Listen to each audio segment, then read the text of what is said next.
i-check muna natin dahil hindi ko na ituro nung last video natin yung pag reset ng change oil indicator tsaka yung interval. So sa change oil interval, sa interval muna tayo. Ito, pag nakikita nyo tong mileage odometer, hold natin tong adjust. Yan. Tapos pag umilaw, pupunta yun sa interval. So ito sa akin 1.5, pwede yan taasan 2,000, 2.5, 3,000, 3.5, 4,000, then 500. So balik tayo doon sa 1.5. So yun, tapos didinan lang tong adjust ulit. Tuwing 1.5, lalabas tong change oil. So ngayon naman, i-reset natin yung change oil na indicator dito. Papatayin muna yung susi, then tsaka i-hold tong button na to. So ayan, patayin ko muna yung susi, then i-hold ko to. Tapos, i-on ko yung susi. Ayan.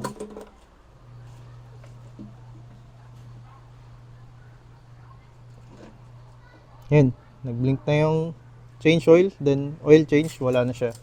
So, reset na siya.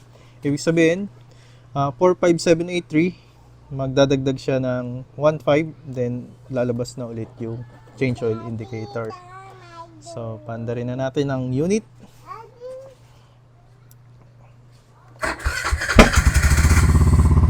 Yan, pumotok. So, yan.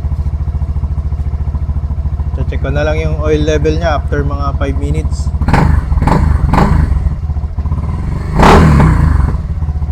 Flashback. Oil feedback, RC919, fully synthetic scooter dedicated oil. Naka 1,500 na tayo sa ating Bergman project. So yan, lumabas na yung oil change indicator. Then naka 45784 na tayo. So dapat to 775 lang change oil na. Kaso sumobra ako kasi nasa biyahe ako kanina. So yan, tagal niya rin. Halos 3 weeks.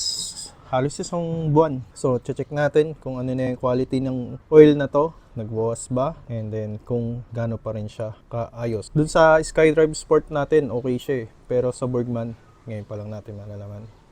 Let's go!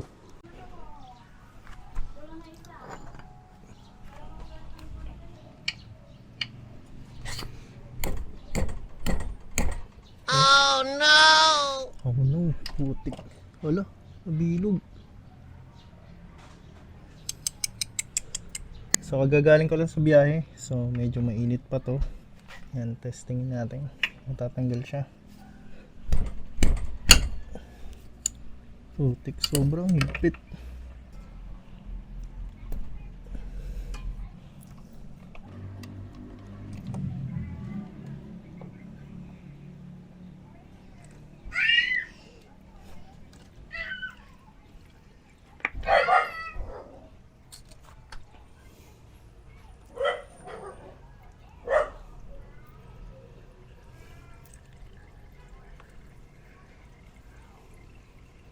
Ito na yung oil na na-drain natin.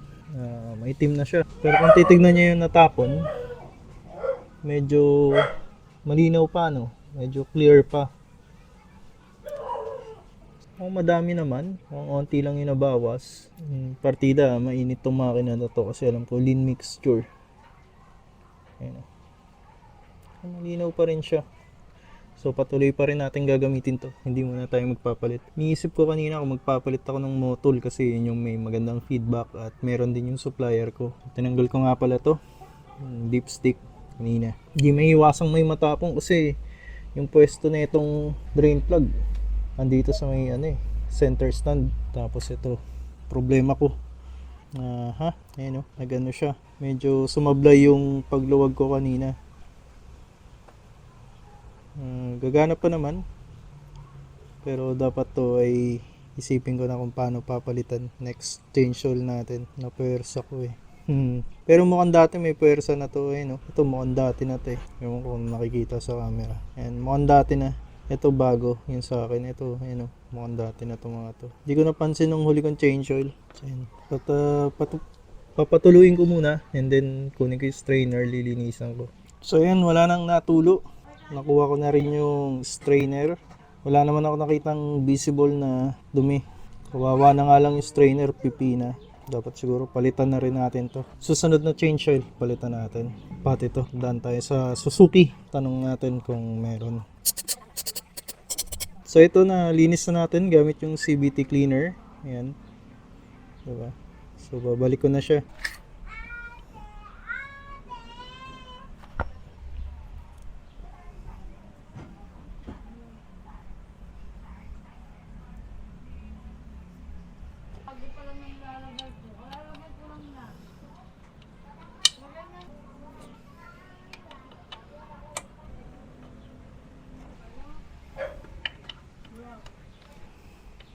Yan, naigpitan na natin. Sasali na tayo ng oil. Isa sa mga technique para mapabilis yung pagsasali ng oil ay yung side stand habang naka-center stand. Sa ganung paraan, medyo nakahiga yung unit. Tapos, accessible yung sa may dipstick. So yan, naka-side stand pero naka-center stand siya. So, nakataas na itong dipstick. So, makapagsali na tayo ng mas mabilis. Punasan muna natin. Kumpara dun sa naka-side stand lang. Tapos ito nga pala yung oil na natira sa akin. Ayan. Ito yung oil na nilagyan ko na ng marka yung 650 ml kasi wala tong markings. So ito yung sasaling ko ngayon. Yung mga huli kong change oil, mga sobra, inipon ko. Ayan, magagamit ko na. So since ano naman to, since ang nagamit ko dito ng nakaraan ay 650 ml, hindi ko na uunti-untiin, isasakto ko ng 650 ml yung isasaling ko. So yan, nasaling ko na. Pupunasan ko na lang yung dipstick, tapos papaandarin ko na. Check ko kung ano nangyari dun sa oil level. Tapos i-reset din natin yung change oil indicator, i-reset natin. Tapos yung ilalim, sprayan natin ng CVT cleaner para hindi na tayo mahirapan pag-check kung may leak ba. Yan, so yan, dapat wala lang oil yan kasi in-sprayan na natin.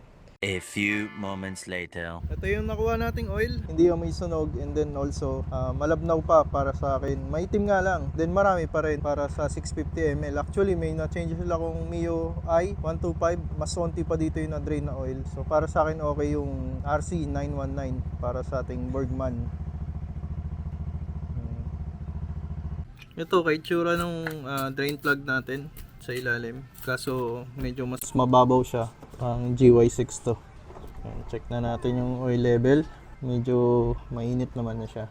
Ito, nakakaloko tong Bergman kasi may indicator siya, yung XXX dito sa dipstick. Ang problema, hindi naman talaga siya naabot dun sa gitna. Ayan o, kung makikita nyo. Ayan. Hindi siya umaabot sa gitna. Ayan, ididikit lang siya. Tapos, ito, umabot ngayon. Ayan, umabot siya.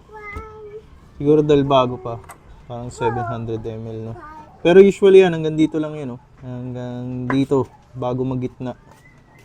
Yun yung nakukuha nating reading dito.